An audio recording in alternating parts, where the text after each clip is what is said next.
ইতিহাসের সঠিক সিদ্ধান্ত নিতে হবে।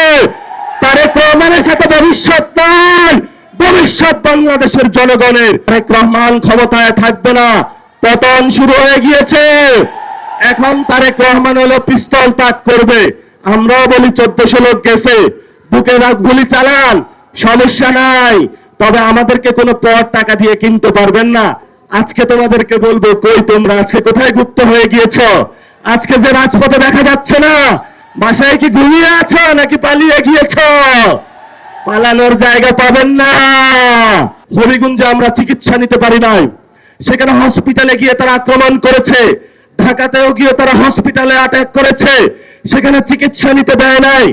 এই তারেক রহমানের সন্ত্রাসী দল, ছাত্র দল, যুব দল দেশের মানুষকে প্রতিদিন সুরক্ষিত রাখার প্রত্যয় নিয়ে সেফটি কেবলস সহ এলো সেফ সিলিং ফ্যান। লোকসুতে যে টেন্ডারটা হবে, এই টেন্ডার কোনো চাঁদাবাজদের হাতে পড়া যাবে না।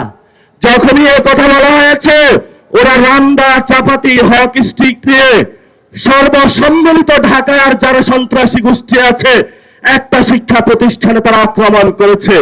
সেখানে আক্রমণ করেও তারা ক্ষান্ত হয়নি। আপনারা দেখেছেন হবিগঞ্জে আমরা চিকিৎসা নিতে পারি নাই, সেখানে হসপিটালে গিয়ে তারা আক্রমণ করেছে। ঢাকাতেও গিয়ে তারা হসপিটালে অ্যাটাক করেছে, সেখানে চিকিৎসা নিতে দেয় নাই। এই তারেক রহমানের সন্ত্রাসী দল, ছাত্র দল, যুব দল আজকে তোমাদেরকে বলবো, কই তোমরা আজকে কোথায় গুপ্ত হয়ে গিয়েছ? আজকে যে রাজপথে দেখা যাচ্ছে না, বাসায় কি ঘুমিয়ে আছো নাকি পালিয়ে গিয়েছ? পালানোর জায়গা পাবেন না। জনতা জেগে উঠেছে।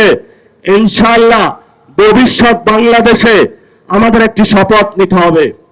এই শপথ হলো, আগামীতে ইসলাম এবং সার্বভৌমত্বকে নিয়ে অনেক ষড়যন্ত্র শুরু হয়েছে। আপনারাই একমাত্র গার্ড, যারা এটা রক্ষা করবেন। জীবন দিয়ে হলে এটা রক্ষা করতে হবে। কারণ গত 53 বছরে অনেকে বলেছিল যে অনেকেই নাকি বাংলাদেশের স্বাধীনতার সপক্ষের শক্তি। আগামীতে আমরা দেখব কারা বাংলাদেশের পক্ষে, কারা বিপক্ষে, কারা লন্ডনী, কারা দিল্লি আর কারা ঢাকার অনুসারী, সেটা আগামী যুদ্ধে প্রমাণিত হবে। মুখে মুখে বললে প্রমাণ করা হবে না।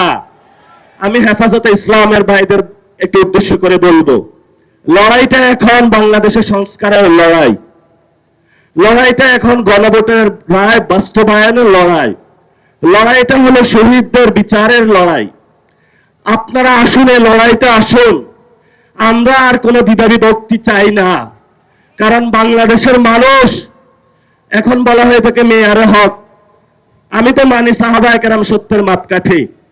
এই যে ছোটখাটো বিষয় নিয়ে আপনারা প্রত্যেকটা মসজিদে বক্তব্য দিচ্ছেন, মানুষের মধ্যে একটা ভুল ধারণা সৃষ্টি করছেন, এটা করা উচিত না। আমি বলবো, আসুন, ঐক্যবদ্ধভাবে আসুন। তারেক রহমান আপনাদেরকে কিছুই দিতে পারবে না। যদি দিতে হয় তাহলে মসজিদের মিনারে বসে আপনার জুলুমতন্ত্রের বিরুদ্ধে কথা বলতে হবে। ইসলাম আমাদেরকে শিখিয়েছে বাতিলের বিরুদ্ধে কথা বলতে হবে, বাতিলের সাথে কোনো নেগোসিয়েশন করে নয়। এই শিক্ষাটা মাদ্রাসায় আপনারা আমাকে দিয়েছেন, সেই শিক্ষা আমরা আপনাদের মধ্যে দেখতে পাচ্ছি না। এই জন্য আপনাদের একজন সন্তান হিসাবে আপনাদের কাছে অনুরোধ করব, আমি হয়তো বেশি দূর কমে মাদ্রাসায় পড়াশোনা করতে পারি নাই, আসুন ঐক্যবদ্ধ হই।